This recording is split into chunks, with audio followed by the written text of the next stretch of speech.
will see in our findings. But the lockdown, of course, had its impact, because we've already had 3 lockdowns, and almost 70% of exporting firms, which were actually surveyed by the end of the second wave of COVID, reported a negative impact. And the shutdown period ranged from almost 14 to 52 days. For the exporting firms, this meant a revenue loss of almost 60%. 15% of these firms struggled to deliver on time and reported decrease in future orders from the buyers as well. But of a greater concern was that amid the pandemic, 10% of our SMEs actually reported a shift in consumer demand altogether. There were also cash flow and working capital sustainability issues, and we had 15% firms reporting cash flow of less than 30 days, and many of whom were targeted by central bank, but of course, targeting efficiency remained a concern. Now, the measures to deal with cash flow challenges were fairly known, including a temporary shutdown of operation, slashing down volume, trying to reduce operational cost, but some had to resort to layoffs and at least first and second round of borrowing going forward. We also see that in terms of the operations cost, 80% of our firms report an increase in freight cost, and almost all firms report higher costs associated with COVID SOPs, including training of labor on SOPs and hygiene. And in terms of the trade firms, 14% firms report changes in more stringent export documentation, leading to higher costs. However, we do see that these trading firms reported that they see adoption of safe production methods as part of their organizational learning, which was heartening, of course. As regards the cost structure and role of future expectations, in terms of the fixed costs, rentals, salaries, and access to utilities continue to top the list. And as markets opened up fully, there was fear that many suppliers will chase stagnant or low demand. As a result, marketing and publicity expenses expected to increase. Now, this is actually reversing in this round, where we are now seeing that in many of the sector, the demand has increased to an extent where supply is unfortunately slow to catch up. In 2 of the sectors, in agro-processing and leather, they were expecting a higher increase in cost compared to other sectors. As regards the government support which was available to the firms, we noticed that only 50% have availed one of the facilities offered under the government's package, may it be SMEDA or the central bank or the provincial governments. Agro sector industries, which are also home to the largest labor segment, have actually reported the lowest percentage, and the uptake of the government package was only 13%. And in our sample, only 17% micro-sized firms could avail government facilitation. And in our findings, we go at length to explain that was this lower levels of uptake a function of lower outreach, engagement? Was it that commercial banks were not willing to take a risk despite of the central bank underwriting a large part of that risk? We have continued to do some research, but in January and February, we are going deeper into these reasons of lower uptake of government support, so that we can help government better refine this package in 2022, and comes the budget for fiscal year 23. Now, which schemes were most effective? The most effective schemes were information on new business opportunities and how to pivot. And this program was led by SMEDA. The Ministry of Industries came forward with 1 quarter's relief in utility bill, There was facilitation in digital payments, which were subsidized. In fact, people who were remitting money in SMEs from abroad, their service charges were waived. And for ensuring availability of working capital, there was extension given in repayment of firms who were supposed to pay back. And the least effective measures were those adopted by the tax authorities. Some HR related challenges as well, and around 19% of staff had to be laid off by the firms that we had, and we also noticed that higher percentage was in those provinces which could not which could not roll out a refinance facility for salaries. The agro-based industries reported the lowest job losses. And there were issues around reskilling and upskilling, which of course, there was keenness of government to support. However, one notices that 60% adopted flexible working hours to allow people to remain at home and at ease. 81% of firms were trying to help employee skills or arrange new training, helping them to come online. 61% were trying to use some online marketing and sales channels for the first time. But remember that we are also talking about some micro enterprises who lacked those first time sunk costs, which have to be afforded to really come online. Most of these micro enterprises don't even have a web page or a Facebook page to talk of. In acquiring of raw material due to supply chain disruptions, and 29% of firms have reported acquiring foreign inputs, but there were firms which also reported of constraints in acquiring domestic inputs as well. Amongst the coping strategies to sort of help prevent raw material shortages, some of them, of course, had to raise their working capital, but then delaying of goods delivery or negotiating a delayed goods delivery with the customers was the most seen coping strategies, which also caused some shortages in FMCG, fast-moving consumer good markets. The digital sector firms, we had 50 firms in our sample. Many of them actually were well positioned to benefit from COVID, while 63% of them reported an increase in turnover. But we do note that 35% actually reported a decrease. And those who were actually reporting a decrease were either because they were in areas where they were working in co-working spaces, and due to the lockdowns could not access those spaces, or those were areas where internet connectivity was such that if they were trying to scale up their business during COVID, the bandwidth wasn't allowing that much, and in areas where internet penetration was a key issue. But over 60% of the firms in online marketing, content writing, online education, telemedicine, graphic design, mobile application, data entry, visual arts, and related services have reported an increase over here.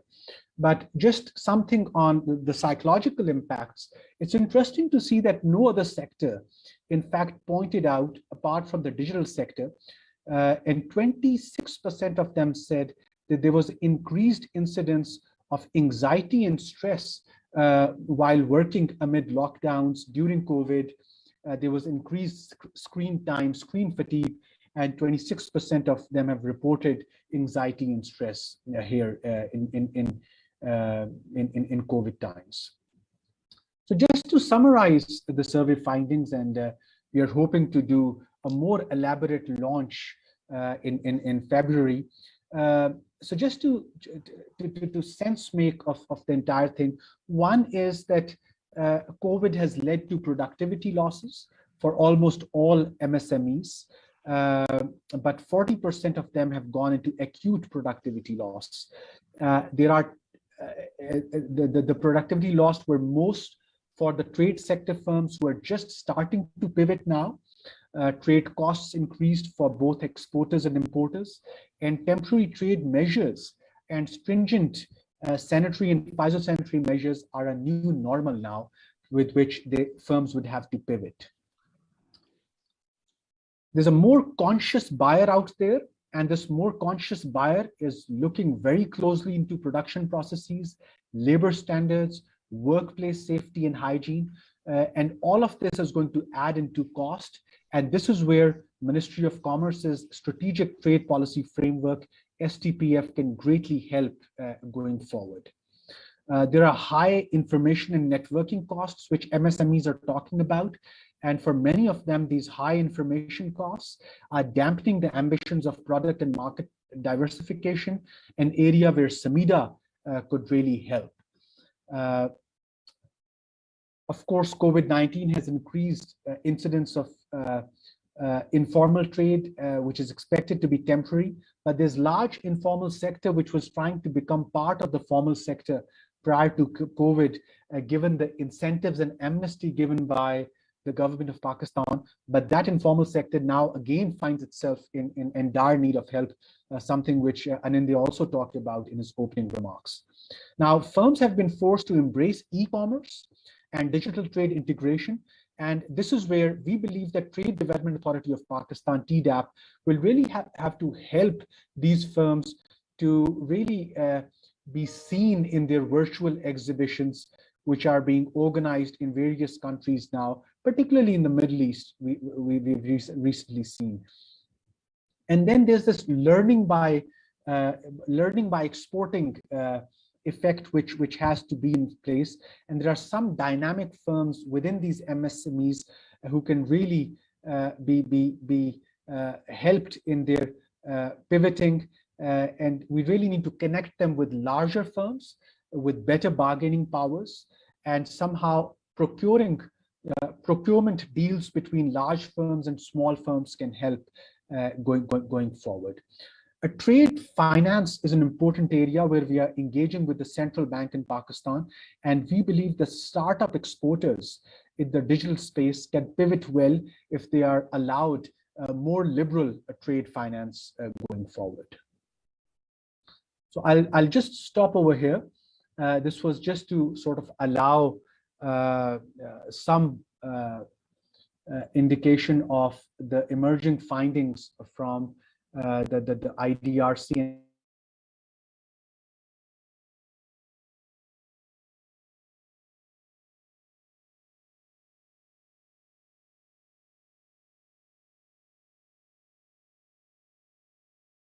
These findings very soon. And now, just to open up the discussion going forward, let me also introduce Mr. Penut Otsbe, the Regional Director of UNDP, who is the guest of honor, and we have requested for special remarks from him today. Just to introduce him more formally, Mr. Otsbe has extensive experience in development, human rights, and humanitarian affairs across 17 countries. During his career with the United Nations, he has held leadership positions in Afghanistan, Malaysia, the Maldives, Kazakhstan, Pakistan, and headquarters in Copenhagen and New York. It's really a pleasure to have you with us, Mr. Otsbe. And with your permission, if I can request maybe our panelists to go first, and then I'll be requesting special remarks from yourself, if that is okay. Thank you. At any time, let me know. Let me know when it is posted. Appreciate it. I also see Mr. Fahim Sardar with us. It's a pleasure to have you, Fahim Saab. Mr. Fahim Sardar wears very hat. He has a long-standing career with the private sector. He has remained Chief Operating Officer at the Pakistan Stock Exchange. At that point, it was the Lahore Stock Exchange. He has led Askari Securities for around a decade as Chief Executive Officer, CEO. He's also CEO of Tangent Services, currently at a very leading position at the Prime Minister office, and really helping the Prime Minister's office with the economic security amid COVID-19. And he's really helped the Prime Minister's office and relevant economic ministries think through the government's own fiscal and monetary package and how the government can better help SMEs here. So maybe if I can start with Mr. Umar Bhatti now and bring him in the conversation for his remarks, please. So Umar Saab, it's over to you. Thank you very much, Dr. Waqar Saab, and thank you very much STPI and for conducting this Sustainable Development Conference and giving us this platform. I think these small businesses which we are talking about today, they are very crucial for the development of any country, I would say in general, and especially when it comes to the developing country in particular. So just to set things in perspective, I would say that when we talk about Pakistan, there are around 5 million small and medium enterprises in Pakistan, and they represent around 90% of the businesses across the country. And when we talk about their contribution to GDP, it's like 35%. And when we talk about their contribution to export earnings, it's 30%. And putting into the equation the labor market, the national labor market, so it's like 40% of the national labor force is employed by these SMEs. So it is a no-brainer that SMEs are and micro and small medium enterprises are very crucial for the development of Pakistan. I think there is one very crucial factor all over the world in general again, and especially in developing countries. It's that they're mostly cash strapped. So I would take you people back to 2016, because at that point in time I was working in the Commerce Division, and the Director General WTO, he was visiting Pakistan on a state visit. So he told us that around 80% of the trade finance, the global trade finance needs is about 80% when it comes to SMEs. And at that point in time, he also said that there was a study conducted by Asian Development Bank. It involved Vietnam, Cambodia, Pakistan, and India. So, it concluded that there is around $800 billion of unmet trade finance demand when it comes to the export of trade finance. And then, according to him again, according to DGWTO, SMEs in these 4 or 5 countries, when they used to apply for the trade finance, so 50% of their requests were rejected for the loan or for trade finance. It is as opposed to only 7% when it comes to the multinational companies. So these things put the things in perspective, I would say. And then when we talk about the onset of pandemic, so what happened in Pakistan, that obviously there was a revenue loss, which you also mentioned in your technical presentation. And so the revenue loss, when you talk about the revenue loss in the agriculture sector, it was around 10 to 15%. This is according to a study conducted in early 2020, I think May 2020 by UNIDO.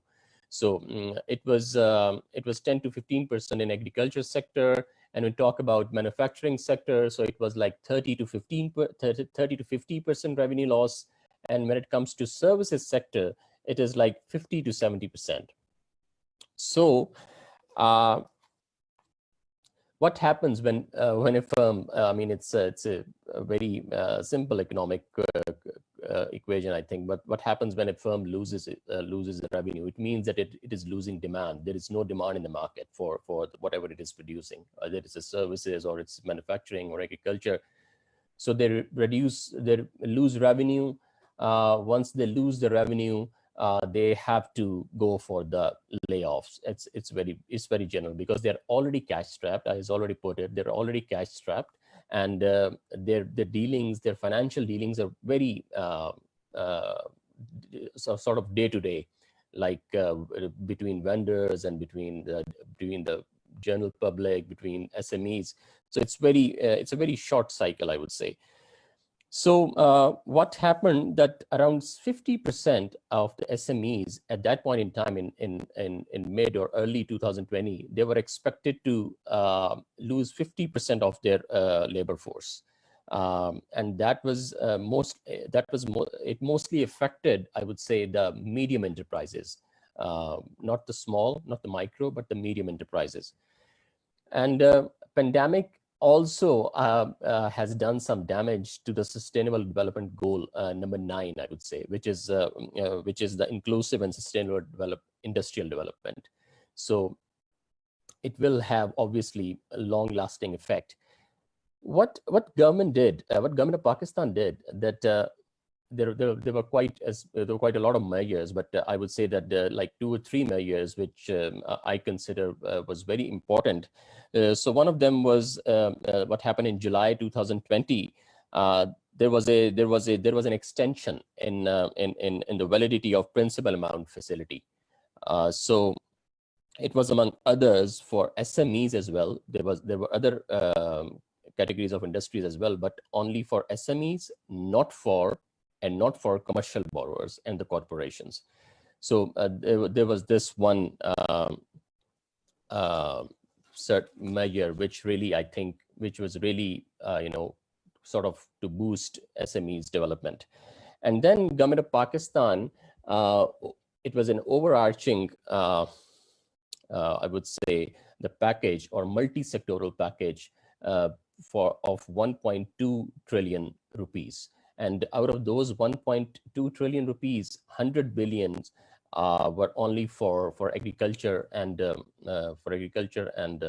SMEs.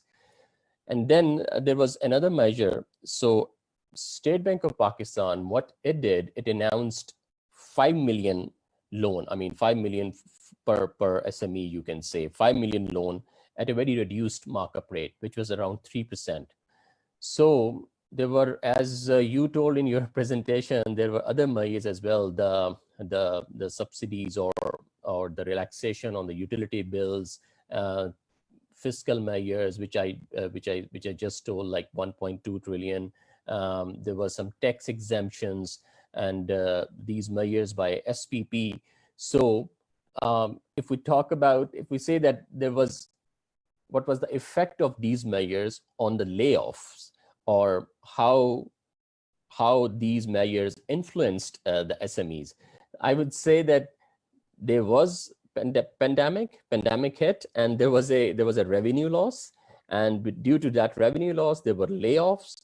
And then what happened? Due to the cushion provided by the government in terms of these facilities, these fiscal facilities, I think still, because the cycle is still ongoing, so we don't have any conclusive data. I think what firms are doing right now, they are, if not rehiring the staff, at least not laying off right now.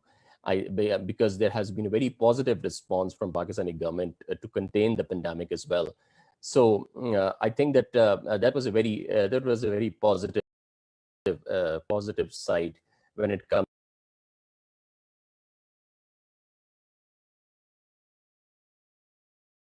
SMEs and pandemic. I think I look forward to participate more. I will like to hear from other participants as well. Thank you very much. Thank you, Mirza, for providing this very important perspective. And you rightly pointed out the need to really now go back to the drawing board and see and evaluate that what has worked and what hasn't worked. and then probably put in place policies which are really designed or refined, if I can say, to reach those who have been left out, or those segments of MSMEs who have been left out in the process. Fahim Saab, if I can now come to you, because from a policymaker's perspective, and given that you have a very overall view sitting at the Prime Minister's office, where you are looking at the output of not just the various economic ministries or central bank being the financial regulator, but you also continue to receive advice and requests from the private sector on what are their evolving needs amid COVID. So I think my question to you would be that how have these sort of needs of the private sector, particularly the SMEs, how have those needs evolved over time? And what are you hearing now? Because we already have a mid-year review coming up for this fiscal year as well. So what more can be done? And I do understand that some of our findings have reached the government as well. So how does the government wish to sort of implement some of those things through, let's say, the supplementary budgets or the trade policy, which is being implemented currently, or the food security plan, etc. Over to you, Fahim sir. Dr. Waqar, thank you very much. Firstly, I hope you can hear me. Yes, thank you. Okay.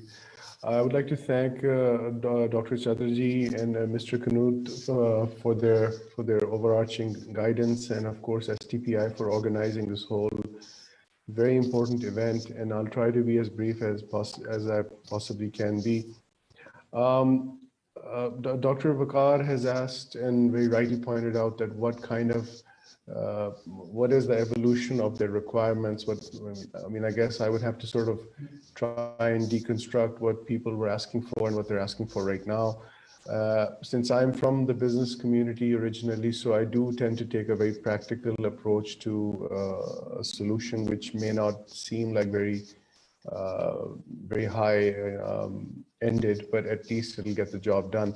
But we have to sort of step back just a little bit. And as Dr. Waqar has very rightly asked for, what did the SMEs in particular ask for? Let's be honest about one thing here, that we're trying to, in Pakistan, build up the voice of the SME. There are, as our colleague, Mr. Bhatti just pointed out, that there are 5 million SMEs in Pakistan. There are approximately 4.7 million small traders in Pakistan. So when you put the numbers together, you have a very healthy number, but are their voices reaching, let's say, the right quarters? That's a big question, which I'll try to answer. The answer, of course, is partially yes, partially no.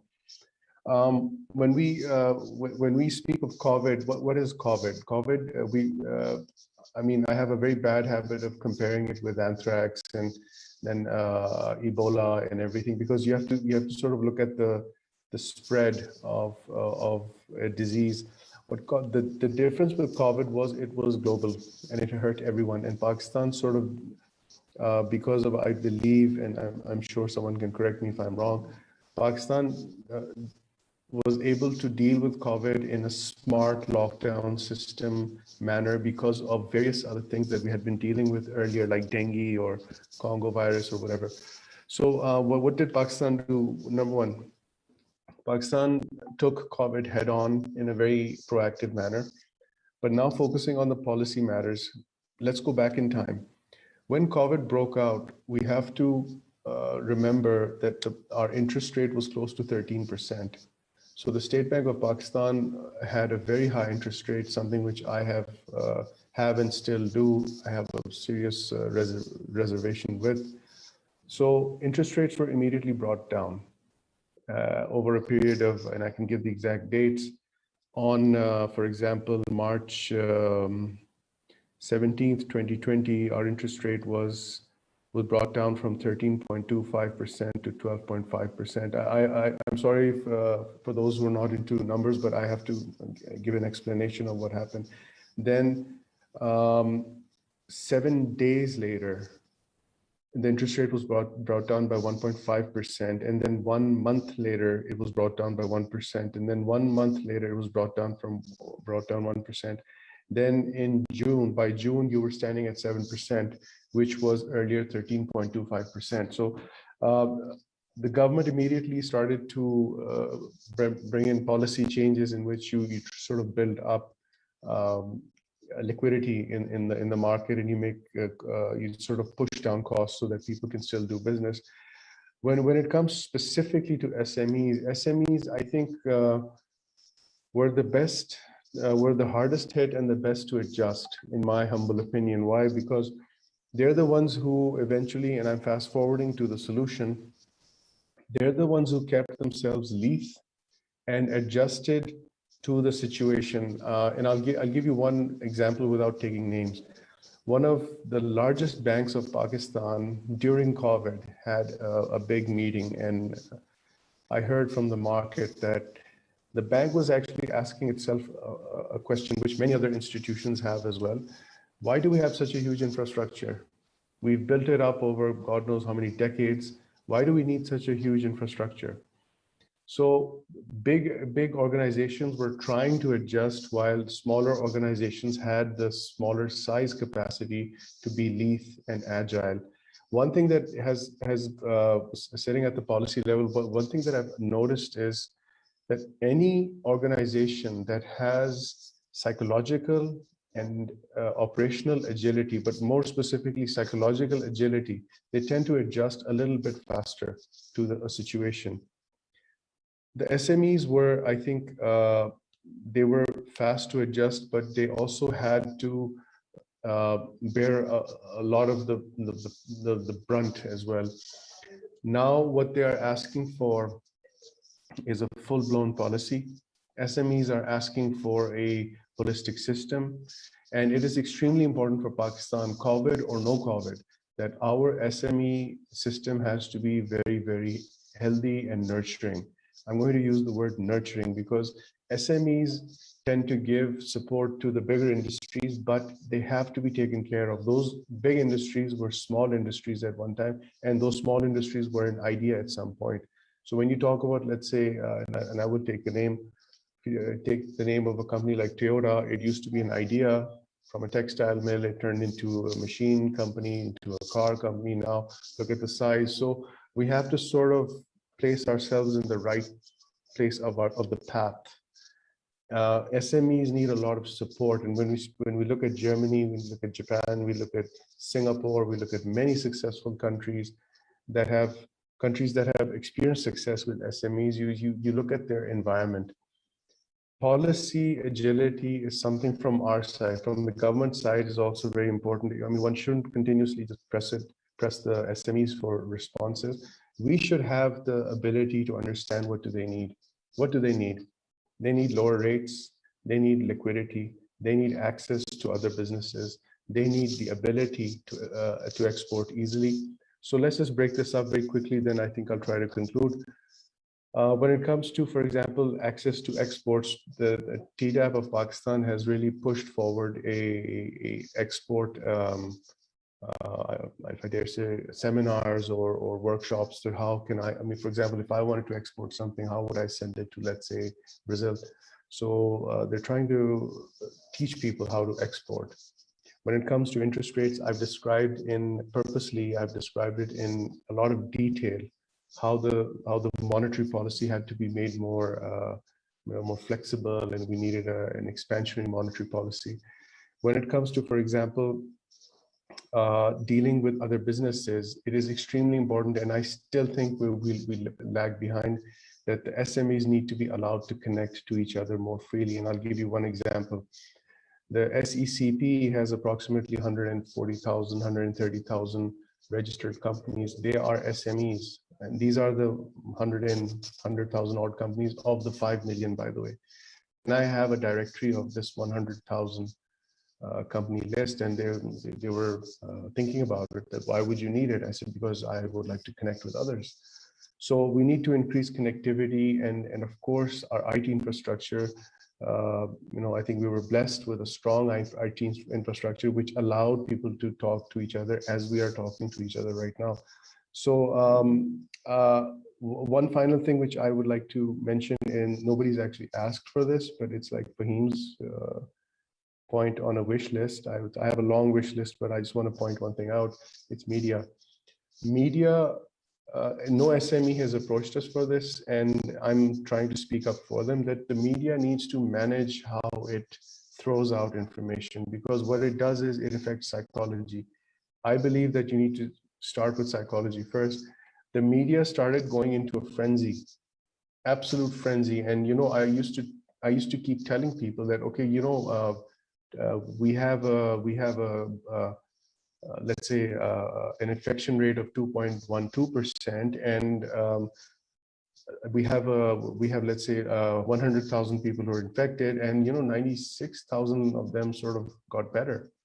So people were like, what do you mean? I was like, we need to highlight the recovery rate first, infection later, because it creates, we're not trying to lie, we're just trying to make sure that the mind doesn't start to, as I call, mind echo. That creates a lot of disturbance and noise. So nobody has asked for this, and I'm trying to ask for it, that the media control has to be, media management has to be there. And with this, Dr. Vakar, I hope I have touched upon some of the things, and I'm happy to listen to our colleagues for further deliberations. Thank you, Fahim Saab. Really appreciate your point on giving a voice to SMEs. I think that is something which was of foremost importance. That's what many of the smaller business associations around the country had actually been talking about. And I think this reminds me of the fact that in two of the provinces, Balochistan and Khyber Pakhtunkhwa, you have large number of micro-level firms whose livelihoods were actually related to the trade with Afghanistan, with the western border, and the fragility of the situation in Afghanistan, which evolved around the third wave or the end of the third wave of COVID, that actually added to some of the miseries of or difficulties of these SMEs in two provinces. And I'm particularly taking this as an example because this was the group which is actually fighting and saying that more than any government support, we want our voice to be heard when policymakers are going to bring in a policy to respond to the Afghan situation, in economic terms, of course. So grateful for your inputs. Just because we are carrying this live, I would like to remind our audience on the Sustainable Development Television and Facebook and Zoom that please feel free to post questions in the chat box or Facebook entry, whichever way it is helpful for you. Our colleague Marco Rondon from IDRC did post two questions. One was with regards to how agriculture sector pivoted or fared better than others. One of the reasons that we are picking up is that government's own package to support the firms was actually prioritized, and the first priority was agriculture and food sector, so that there are no food supply disruptions, and there are and food inflation is minimized, and there's no civil unrest. And that has worked well for the micro enterprise, even the informal sector in agriculture and food sector. A large part of the social security payments under SARS program also went to agriculture and food sector. His other point, Marco's other point about reskilling and upskilling and whether that is a temporary phenomena, I think that's a very important observation. And in our findings, we don't have a definite answer yet, but we believe that COVID actually imposed the need to embrace the digital phenomena, and really to reskill yourself in the digital domain. If you had to remain alive, at least create a Facebook page, create a web page, create an online app so that people can access your business even if the physical shop was closed. So yes, for the time being, it seems that COVID has forced this. Now, whether if there is going to be a post-COVID phenomena and this digital trade integration or embracing of digital remains in the skills space, that has yet to be seen, but a very important question. Let me now bring into this discussion Mr. Knut Ospe, and of course, as I mentioned, he's resident director at the UNDP, and we have invited him for special remarks today. But before he speaks, I think there are two important things about their intervention, which I really want to mention. One is they have been big in reminding the government that while, yes, everyone talks about Build Back Better, everyone talks about recovery, but you really need to have a focus on green recovery as well. And an area where they also talked a lot during they sensitized the government a lot during the COP meeting as well in Glasgow. The other is that Mr. Knut and their team is actually based out in areas where, as Mr. Fahim Sardar was saying, areas from where voices of SMEs are not heard. So, for example, the merged districts, the newly merged districts in Khyber Pakhtunkhwa province, for example, or let's say the firms in Balochistan, or South Punjab, or Interior Sindh. I think it is those regions where they have their presence, and we would really like to hear his broader views on the subject, but then also to really give us guidance and advice on how some of the research can be targeted or evidence uptake can be ensured from these areas as well. So it's over to you. Thank you very much. And first of all, it's a great pleasure to be here, and thank you so much for letting me join this Sustainable Development Conference and this particular panel. It's a great honor, and I congratulate STPI on organizing this.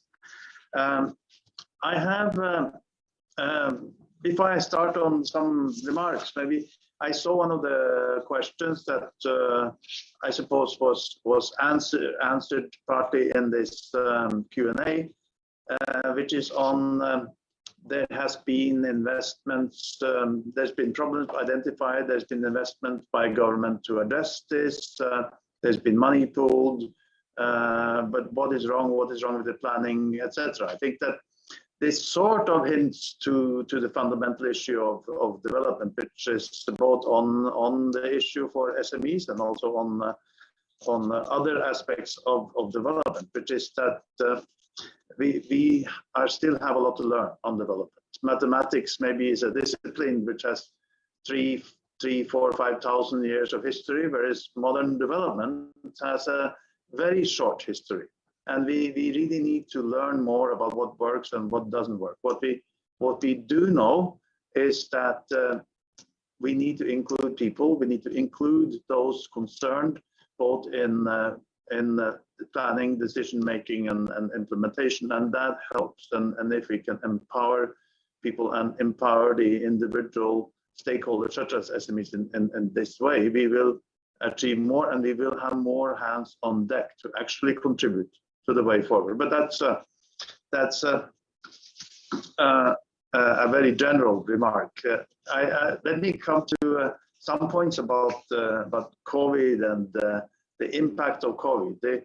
We have there's been an extraordinary 2 years. Unfortunately, not necessarily in the positive sense with COVID. It's been felt in every corner of the world. And by people from all walks of life, and of course it has not affected only the health sector, but has disrupted global supply chains, slowed down the economy, and for the first time, and this is a bit shocking to us, since we initiated the measurement of human development, the Human Development Index in 1990. And for the first time since then, the Human Development Index has dropped across the globe. We've seen what we think is real improvements in development, but now there has been a setback.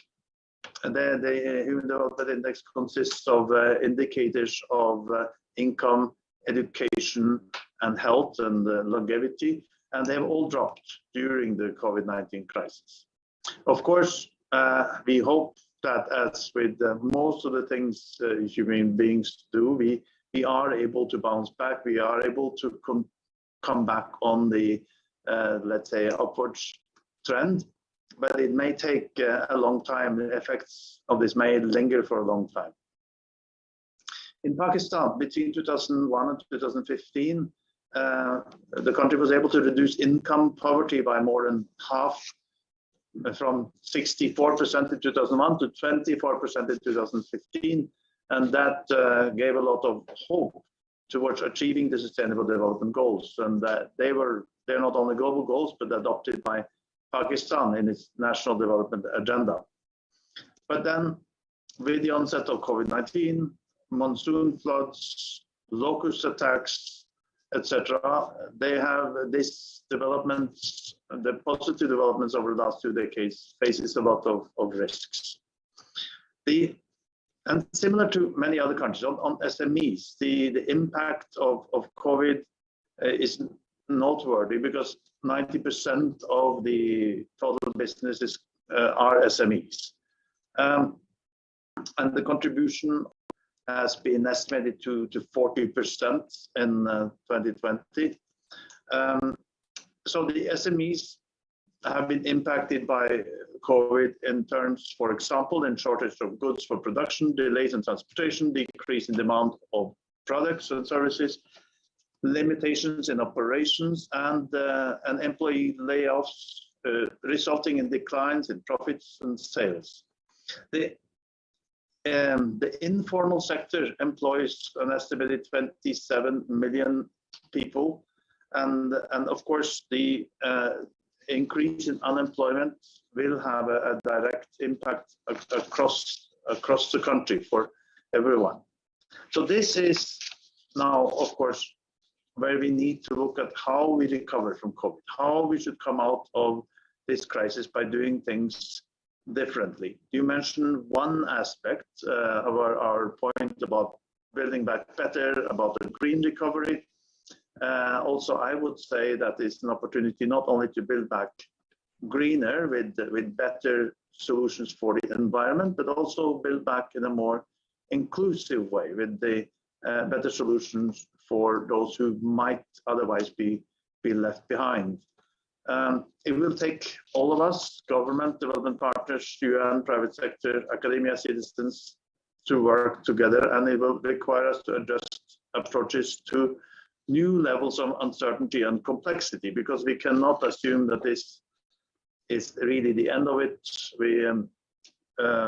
People are holding out the prospect of new pandemics. This might go longer than we hope, and we need to somehow have contingency plans for this. Recovery needs a comprehensive approach, and it needs addressing multiple sectors, not just the economy. We need from our past, we need to learn from the past and build back better. But now, the government of Pakistan has responded better than many other governments into this situation. It's, for example, they announced a relief package to provide protection to vulnerable segments of society. In March 2020, a daily labor package of 200 billion rupees was announced, specifically targeting daily wage laborers and SMEs. Between March and July 2020, more than 2,000 businesses were supported with refinancing loans covering about 1 million people. This shows great commitment by government to reduce the effects and support small businesses. But of course, much more needs to be done. The federal and provincial governments asked UNDP support on a range of areas, including coordination, strategic communications, crisis management, business continuity, and digital solutions to manage the government response. UNDP Pakistan has used a system approach to try to pull together a range of partners, such as government, private sector, sister UN agencies, financial institutions, investors, donors, and civil society organizations to co-create some tailor-made integrated solutions. Under our global framework, UNDP has developed ideas for integrated solutions to build new social contracts, rebalancing nature, climate, and economies, and using digital economy and technology and innovation to help speed up and scale the transformations to enable recovery of jobs, health systems, economies, and to build resilience for future shocks. One of the examples is that UNDP Pakistan, in partnership with the Small and Medium Enterprise Development Authority, SMEDA, help build the capacities of some SMEs to bring their products and services online. Under this program, the model was offered by SMEDA to SMEs to create online presence, not only on their own e-commerce websites, but also on other marketplaces. As we have witnessed in the past 2 years, the digital dimension is important. There's a surge in teleschooling, teleworking, telemedicine, and digital payments that are being deployed to address what otherwise would be a gap during COVID-19. Investments in digital transformation are driving the response and setting a path for an acceleration beyond recovery. UNDP has also helped the government by engaging private sector firms providing telemedicine services to staff working in intensive care units, connecting them with senior expert doctors across the country, and providing advice over video links to manage complex cases. Looking ahead, the next phase of what UNDP would try to do to support the government's COVID-19 crisis response is designed to help decision makers look beyond recovery towards the SDG target date of 2030.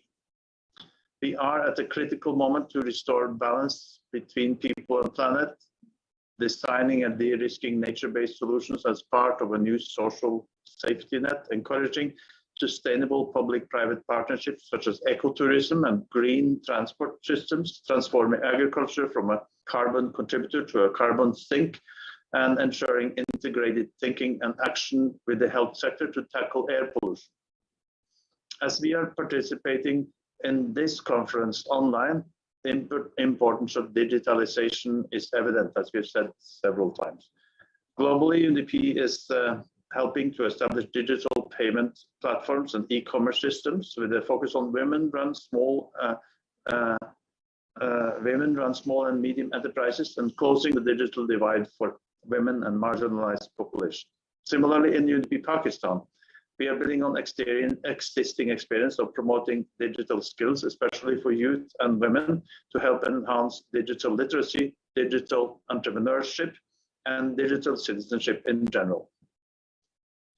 To conclude, as the UN Secretary General said during the pandemic, we are truly at the crossroads with consequential choices before us. Let us work together to make the choices right and to create the desired sustainable future. Basically, what I think I see is that there is opportunities to do things different. I don't see that we're picking up these opportunities as much as we should, but I hope we can do more of that, that we can build a world which is better than it was before the pandemic.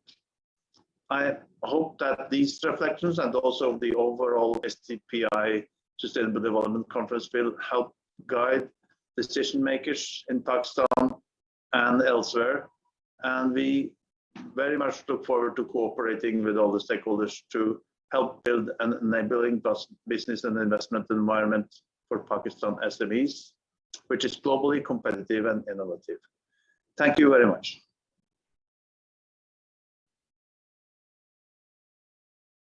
Knut Otsby, And I think your remarks come at a very a right point in the discussion, where I think you have very rightly pointed out that the effort is there, the effort is in the right direction, but it's really about fine-tuning the effort now.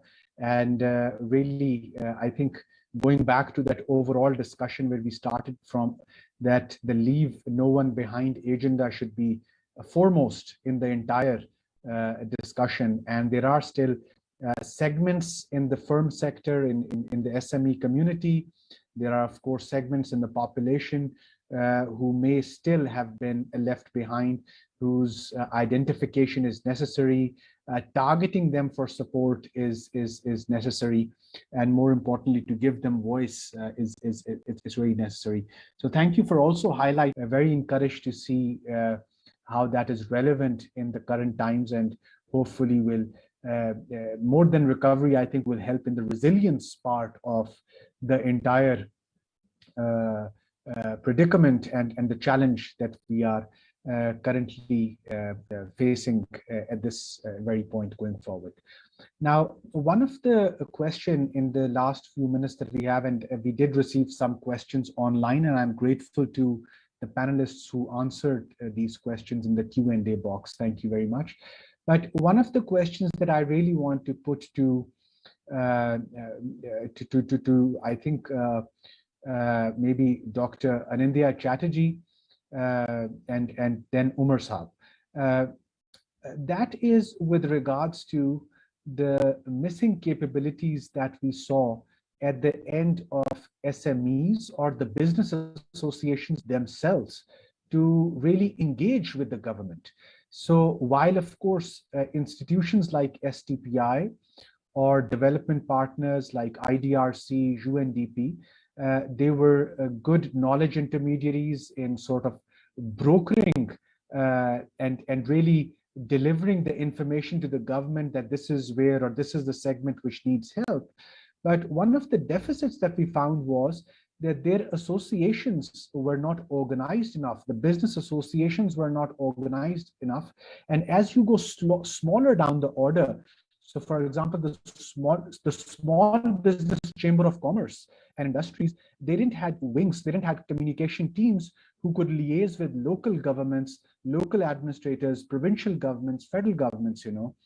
And really, I think I would look towards both of you to give us some advice here on how you feel that their capacities could be strengthened amid these times. Of course, it's just learning by doing. It can't just be by giving them a capacity building session, but it's more about institutionalizing change in these very important organizations, which are these business associations.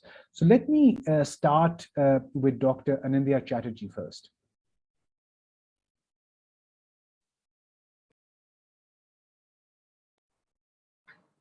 A few thoughts.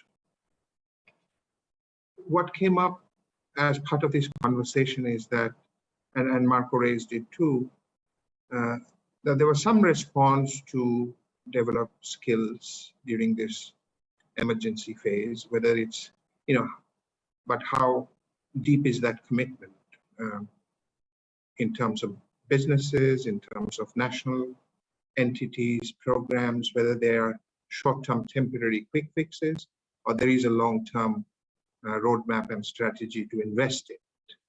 And that's the central question, both for public programs, national programs, but also development partners.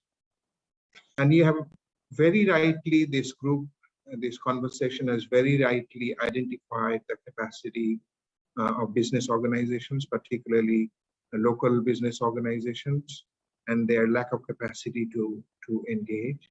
And it's right away brings us to the question that whether, how, rather than whether, how we would invest in it. Clearly, as a research organization, research, of course, we understand that area very well. We have done some work on capacity of think tanks, that, Waqar, through our think tank initiative. but that was primarily for the think tanks themselves. But that learning for us was quite critical, and the think tank initiative had large national entities like SDPI, but it also had much smaller but agile and new, smaller think tanks. And we brought them in a cohort, and there was quite a lot of cross-learning over a period of a decade. So that's one model, and that's definitely not the only model. And therefore, this is a vital area. Without voices of people being heard, without investing in capacity and capacity not in a traditional sense, also in terms of a capacity for institutional behavior change, learning new things for larger organizations, and having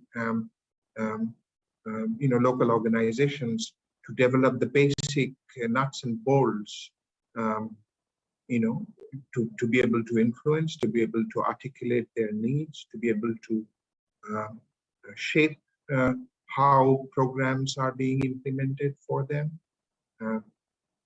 Because COVID has, really given us many entry points which were rather obscure before, but now I think it's pretty clear that here we need to go in, and there are learnings from other domains, and I'm bringing the domain we are familiar with about working with think tanks and research entities, but nowhere I'm never suggesting that's the only model. I repeat again. Important thoughts, and I do think organizations like SDPI and think tanks can play a significant role in the design of these capacity building programs and investments that need to come in, because the business will not be the same again. International travel will not be the same again, and I think we will get over this travel restriction business. I used to work with HIV, and we had years and years in the UN. At that time I was with UNAIDS, and we with the 10 UN entities, we worked on removing HIV related travel restrictions, and I think and gives me a deja vu when there is suddenly a knee-jerk reaction of stopping all international travels and sort of particular countries and so on, when the new variant is already in 23. It's a bit like shutting your stable door when the horse has bolted. One of my epidemiologist colleagues was talking in the TV the other day. So all these are really things that should bother us, and we should, as a global community, find better ways, as you were saying, smart lockdown, smart travel restrictions, and one, still airports don't have capacity to handle incoming passengers, and there are chaos. And I'm not talking of airports in Asia. I'm talking of major hubs, major travel hubs, global travel hubs, where this chaos is taking place. I mean, why do you need to shut down, travel, or rather than developing better capacity to screen and handle travelers in some of these major travel hubs? Very valid question. So, again, I'm going from very small to a very large, entities, business entities, and organizational entities. But I think we, going back again to the central point, capacity of organizations to pick up new ways, to be able to generate new business models and institutional behavior change. COVID clearly has directed us in that direction. Over to you. Thank you indeed. Umar Saab? Sir, sir, as leading from your question, and there was also a question from the attendees that we have institutions, we have the government in place, we have the business sector in place, we have the associations, but who will take the initiative now?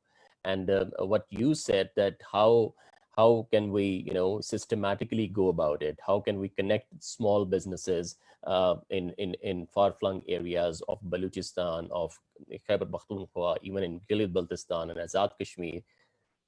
So what we can do, I think, we all know that there is something which is called theory, and there is something which are called practical steps. So if I earlier told that there was around 5 million SMEs in Pakistan, if someone asked me, I would say no, because I don't think so anyone in this country would have that. So first of all, I think we need to construct a database of those SMEs, and then what we can do, we will be sifting. I mean, like, once we have the database, so this much SMEs are in Sindh, KP, Punjab, Khyber Pakhtunkhwa, or Balochistan, and then we can categorize them into two categories, right? So the first ones would be trade based, like Fahim Saab mentioned that there are like 4.7 million traders, and the second one will be the local business based. So we can connect the trade-based small, medium enterprises or micro enterprises with the Trade Development Authority Pakistan's regional offices, and then what we can do, another thing we can do, we can connect those local business based with the regional offices of the provincial industries department. So we know that in every district, almost in every district, we have these provincial industries representative offices. So local businesses will be connected to those industries department. Trade-based business SMEs will be connected to the TDAP regional offices, and then, for example, if one SME or one trader comes up to the TDAP office that this is I have this plan, or I want to export a particular item, and I have a customer for this in the international market, but I don't have the trade finance. So what that particular regional office of TDAP, what it can do, it can present their case. I mean, after checking all the basicness, all the formalities, it can present its case to State Bank, or maybe whatever financial institution for the trade finance. So I think in this way, these small businesses, these can be streamlined into the economy. And we also know that there are many small businesses who are simply the part of informal economy. So in that way, we can also make them heard their voices, and we can also make them we can also streamline them into the documented economy. So I think that would be a great thing to do. But obviously, in this case, I think government has to take a proactive stance, because the big businesses, they don't need government that much, but these small businesses, they do need the government, and I think they do need the intervention from the government. Thank you, sir. Thank you, Umar Saab. Important point about data, which I would like to take to Fahim Saab. But just because we have online audience, so it's already designated time was to finish at 1:30, but because we started late, so we're going to take 5 more minutes, because I have a question for Mr. Fahim Sardar and Mr. Kanut Ospe. So I'll just take the data question to Mr. Fahim Sardar, because I think your point is important, Umar Saab, that you don't have, in many of the regions, we don't have identifications of these micro enterprises, SMEs, that where they are, which sectors they are in, what they are producing, how much is their volume, which is affected by COVID, or for that matter, any other impact. So my question to you would be, Fahim Saab, that government is now taking, I'm told, a lot of measures to improve the data on SMEs, the registry of SMEs at SECP probably. And at some point, SECP was talking about a unified business registry as well, so that we would know that who are the SMEs and where they are. So if you can just quickly highlight that initiative of the government. Thank you. Knowing who to talk to, and knowing when to talk to and about that's what basically makes or breaks a transaction. Pick up your phone, and what do? They basically just connect you with the other side of the transaction. Instead of going there, getting it done, it gets done through electronics. The government of Pakistan does have a slight idea, I believe, of the 5 million SMEs, but that is perhaps housed at the Ministry of Commerce. Whether it's 5,000, 5 million, or whatever, that's a separate issue. These data need to be brought to one platform and access needs to be given. SECP, to the best of my knowledge, because I started my career with SECP, so knowing them, they're not going to be handling SMEs and the 5 million of them. So what they're going to just be doing is making it easier for people, those SMEs, to register with SECP. And this is a huge task and a huge opportunity. The government is currently thinking of how to bring all of these things into a workable structure. Now, what does that mean? Right now, it's a little amorphous, to be very honest. Right now, your voice is breaking. I've observed in the past 3 years. Prior to that, although we had SMEDA, we had a lot of. Can you hear me now? Can you hear me now? Yes, we can hear you, but your voice was breaking. Sure, please go ahead. I'll just stop the video so that we can talk more freely.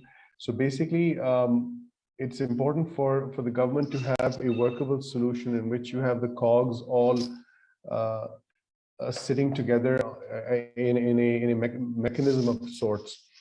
Right now, Pakistan needs to desperately bring this together to bring accessibility of these SMEs to each other, if nothing else.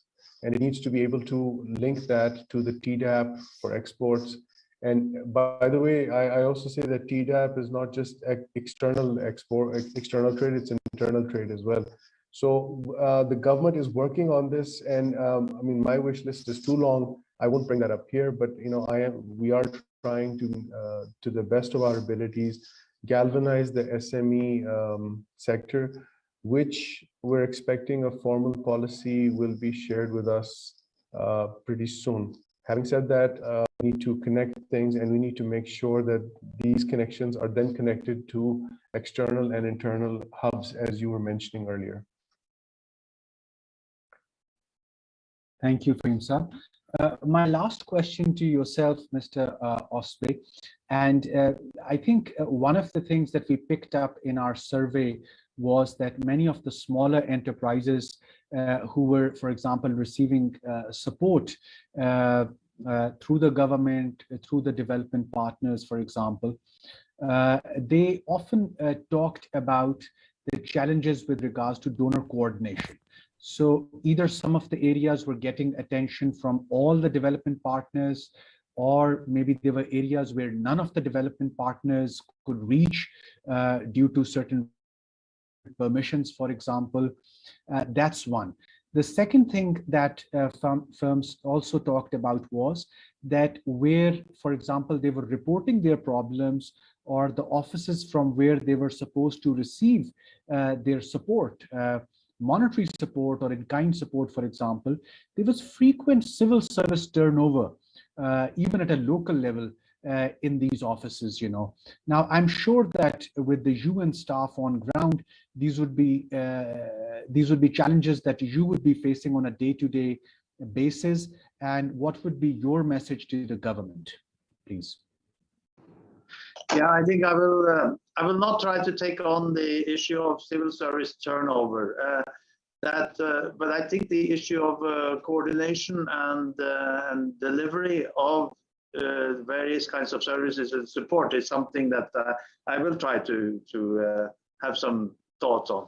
The coordination is constantly a problem in what we do, and I think the problem of coordination comes because there are many different stakeholders, there are many different funding sources, there are many different actors, and there's no regulated system putting them together. And if you could, but the problem is also that if you imagine solving this by making one big comprehensive system, one big comprehensive mechanism for everything. That has been tried, for example, in the Soviet Union, and it turned out that has big weaknesses too. So I think we are left with having to have a number of independent actors and without a very strongly regulated system. So where I have seen solutions to coordination, and they are not always, they're never perfect, but there are solutions where we can improve coordination, and that comes from an agreement around purpose, to have the goals very clearly defined and have the goals jointly discussed and agreed among all the stakeholders. And that sounds a bit superficial, but you can actually do that. You need to do it at several levels. You need to have quite a lot of work put into aligning everybody around goals, but it can be done. You need fora that may not exist today. I think talking to various development partners here in Islamabad, I hear frequently an interest in having more donor coordination. They are mostly talking about at the national level, but we need to have this sort of fora at also other levels, and sectoral as well as subnational. And this so this is my general ideal of coordination. If we can have fora around purposes and goals and jointly measure how we are progressing towards these goals, that will bring us together on coordination. In terms of service delivery and efficiency of service delivery, I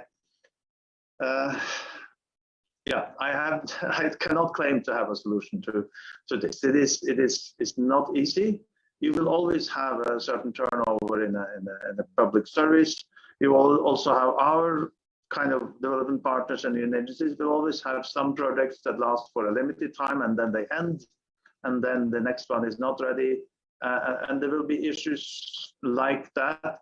I think that while I don't have a perfect solution, the best solution is to bring the beneficiaries and in this case the SMEs into more into the actual implementation and delivery, and have a more user-defined type of service delivery. If you have a forum of the users that have a say in how these programs are delivered, how services are delivered, that will help. They cannot, of course, be the civil service. They cannot be our projects, but to have that voice in place will help. But this is a very imperfect, perfect answer, but at least that's some thoughts from my side. Thank you very much. I think your point is very well taken, and certainly an area where all stakeholders need to work together and really continue to refine the methods and the approach. While I think I wanted to give more time to all our panelists for their closing thoughts, but I have our social media team informing me, because they are live tweeting this session, they're informing me to now formally close this actually. So let me start by thanking all the panelists here who have really joined us: Dr. India Chatterjee, Mr. Kanut Otsbe, Mr. Fahim Sardar, Mr. Umar Salim Bhatti, Mr. Maz Javed actually helped in organizing this session. We were also supposed to join by Dr. Nadia Tahir from Arid Agriculture University, but I could see that she was facing a lot of connectivity challenges. So let me once again thank IDRC for collaboration in this research, which of course we'll continue to do. And I think we'll continue to sort of come up with more firm recommendations, more validated recommendations, and comes February, we will be, of course, having a report launch on this as well. We do have a request to all those who have participated that do send us written recommendations as well, which can be part of the report. And given that Fahim Saab and Umar Saab are here, who are both, of course, part of the government ecosystem, so that these recommendations, as of course the research evolves, can be communicated to the government. One doesn't need to sort of wait for the final report to come out in February. We've also set up a dedicated web page for this project that we have. So you can also post your written inputs on that web page as well. The team and Maaz Javed can help you find that web page. And last but not the least, I'm really grateful that colleagues at UNDP really liaised as part of this arrangement of this meeting, and of course the plenary session that we also have tomorrow. And we are grateful for their collaboration as well. And given that UNDP brings together, of course, they are the lead UN agency themselves, but they bring together a large part of the UN ecosystem under their umbrella. So really grateful for their inputs and guidance here as well. And last but not the least, I think I must thank the audience for today as well. And I can see a very engaging discussion on Twitter and Facebook too. So thank you to all of them as well. Of course, this work will continue, and we will be requesting the panel back hopefully in February for the final recommendations and the report presentation. So thank you for your time today, and we'll close this session here. Bye-bye. Thank you.